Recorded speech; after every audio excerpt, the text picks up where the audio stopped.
মহাপ্রলয় নেপালে তিব্বত থেকে নেমে আসা হড়পা বানে বিধ্বস্ত নেপালের বিস্তীর্ণ এলাকা। প্রাথমিকভাবে মনে করা হচ্ছে এবারও বিপর্যয়ের কারণ হিমবাহ হ্রদ ফেটে বিপত্তি। প্রলয়ের ধরন দেখে অনেকে সেই আশঙ্কাই করছেন।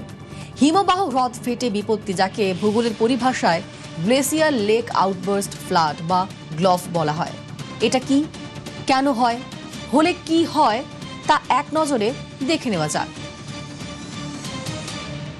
গ্লফ বা হিমবাহ হ্রদ ফেটে বন্যা কি? হিমবাহ হ্রদ ফেটে প্রচুর জল নিচু এলাকায় ভয়াবহ বন্যা পরিস্থিতির সৃষ্টি করে।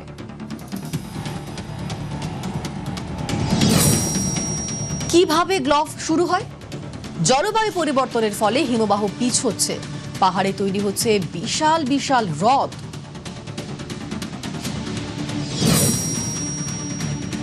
প্রাকৃতিক বাঁধ, পাথর, মাটির দুর্বল মণ্ড দিয়ে হ্রদের পাঁচিল তৈরি, যে কোনো সময়ে দুর্বল পাঁচিল ভেঙে যাওয়ার আশঙ্কা।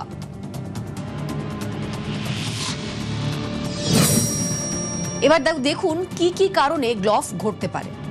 বরফ বা শিলাধস, ভূমিকম্প, অতিরিক্ত বৃষ্টিপাত, তাপমাত্রা বৃদ্ধি পেলে এই গ্লফ ঘটতে পারে। তাছাড়াও বাঁধ ভেঙে বিপর্যয় হতে পারে। নড়বড়ে বাঁধ ভাঙতেই হ্রদের বিপুল জল পাহাড় বেয়ে নেমে আসে।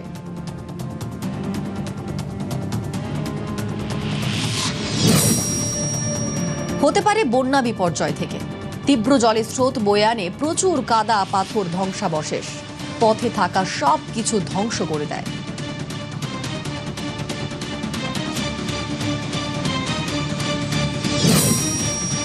গ্লফ কি কি ধ্বংস করে? জীবন, ঘরবাড়ি, বসতি, সেতু, রাস্তাঘাট, বিদ্যুৎ ও যোগাযোগ পরিকাঠামো, কৃষি, জীবিকা।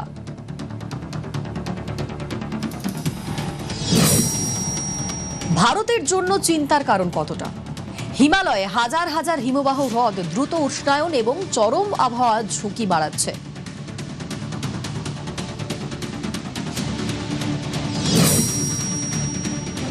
হিমবাহ হ্রদ ফেটে কিভাবে বিপর্যয়?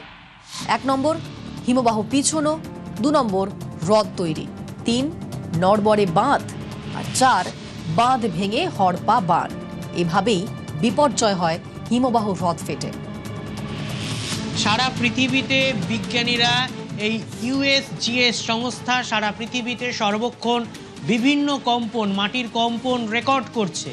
দেখা যাচ্ছে আজকে সকাল 8টা 37 মিনিট 47 সেকেন্ড, মানে গ্রিনিচ মিন টাইমের থেকে 5 ঘন্টা 45 মিনিট এগিয়ে, মানে আমাদের থেকে 15 মিনিট এগিয়ে, মানে নেপাল টাইমে সকাল 8টা 37 মিনিট 47 সেকেন্ডে কাঠমান্ডুর উত্তরে, মানে আমাদের যেখানে এই ভূমিকম্পে এই ঝড়পাবান শুরু হয়েছে বলে মনে করছে, সেই হিমবাহ লেক ফেটে সেই তিব্বতের বোটেকোশি নদীর ওপরে, সে কাঠমান্ডুর উত্তরে ওই লোকেশনে মাটির 10 কিলোমিটার গভীরে একটা কম্পন অনুভূত হয়েছে রিক্টার স্কেলে, যার মাত্রা হচ্ছে 4.4।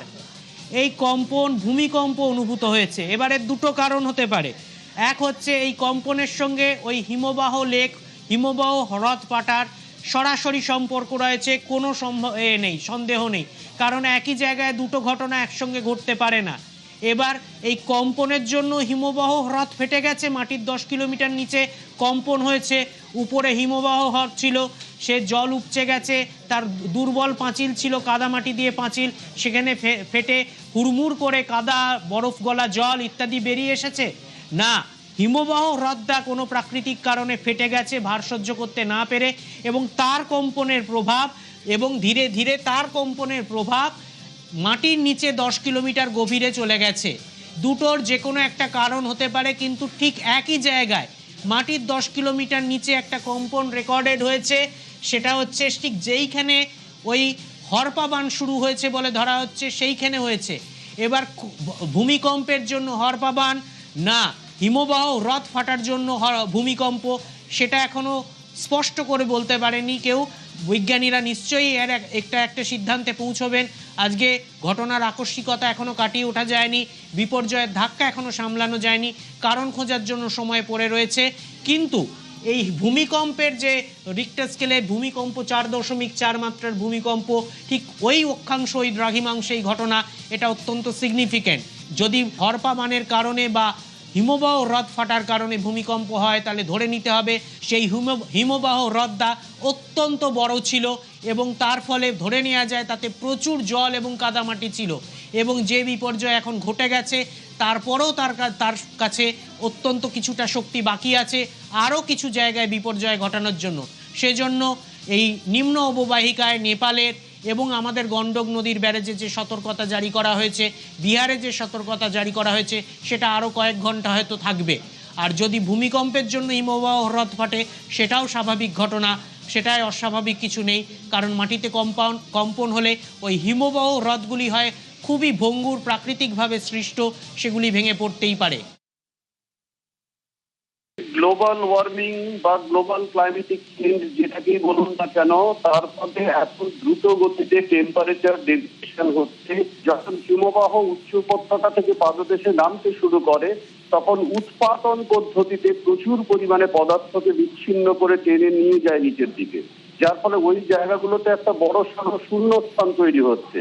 সেই শূন্যস্থানগুলোতে পরবর্তীকালে বরফ গলা জল জমে গিয়ে আলটিমেটলি কিন্তু এই ধরনের বড় বড় লেকগুলো তৈরি হচ্ছে। বেসিক্যালি এই লেকগুলো কিন্তু খালি চোখে দেখতে পাওয়া যায় না, কারণ এরা বরফের চাদরের তলায় অবস্থান করে। উচ্চ উপত্যকা থেকে যদি কোনো হিমবাহের অংশ বিচ্ছিন্ন হয়ে ধসে পড়ে, তখন এই নিম্ন উপত্যকায় হালকা আইস শিটের তলায় থাকা হ্রদগুলো তাতে প্রচন্ড চাপ পড়ে এবং সেই চাপের পরে পুরো লেকটা আউট হয় এবং সেখান থেকে টোটাল জলটা বাইরের দিকে আসে। এই নির্মাণগুলোর ফলে আলটিমেটলি হিমালয়ের বিভিন্ন অঞ্চলে যে ধরনের ভারসাম্য থাকার কথা, সেই ভারসাম্যটা নষ্ট হয়ে যায়। হিমালয়ের সারফেস আর এই ধরনের বড় বড় কনস্ট্রাকশনকে যেমন ধরে রাখতে পারে না, ঠিক একইভাবে এই যে হঠাৎ করে ধসে পড়া বিশাল আকৃতির বরফের স্তূপ, তাকেও সে ধরে রাখতে পারে না। নেপালে বিপর্যয়ের জন্য দায়ী কি চীন? কয়েকজন নেপালি সাংবাদিক সোশ্যাল মিডিয়ায় একটি প্রোফাইল থেকে দাবি করেছেন চীন প্রকৃতিকে ধ্বংস করে কিছু নির্মাণ করছে, যার ফলে প্রাকৃতিক ভারসাম্য নষ্ট হয়ে বিপর্যয় ঘটে থাকতে পারে। জিরং বন্দরের কাছে চীন বিপজ্জনক নির্মাণগুলি করেছে। খরস্রোতা নদীকে খুন করতে চায় চীন, যার ফলে এই বিপর্যয় সৃষ্টি হয়েছে বলে নেপালি সাংবাদিকদের অভিযোগ।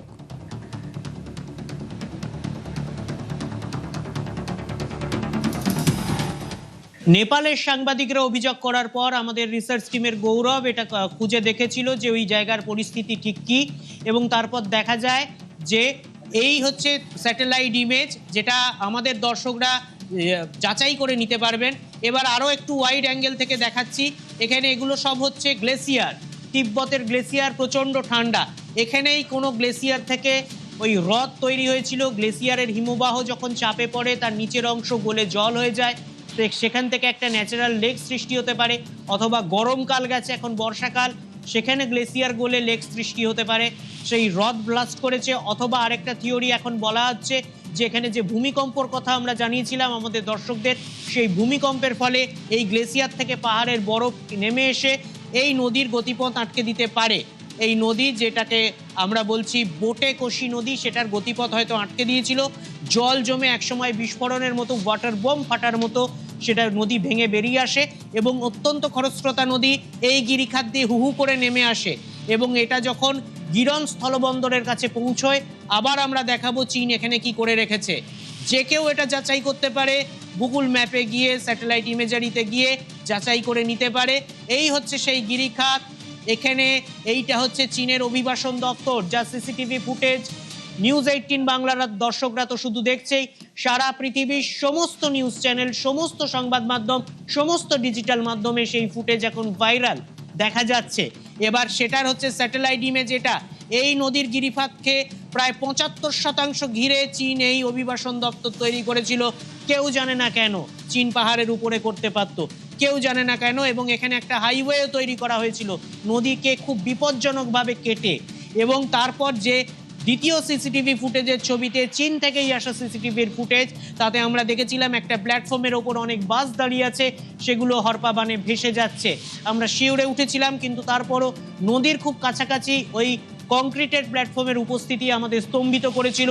এরকমই হয় নাকি, এরকমও হতে পারে কোনো সরকারি নির্মাণ, কোনো পৃথিবীর দ্বিতীয় বৃহত্তম অর্থনীতির নির্মাণ, এরকম হতে পারে নাকি তিব্বতে পরিবেশবিধি বানার কোনো দায়িত্বই নেয়নি, অটোনোমাস রিজিয়ন তিব্বতকে হেলাফেলাই করেছে। চীন কি মূল ভূখণ্ডে এসব করতে পারতো? সেসব প্রশ্ন পরে উঠবে।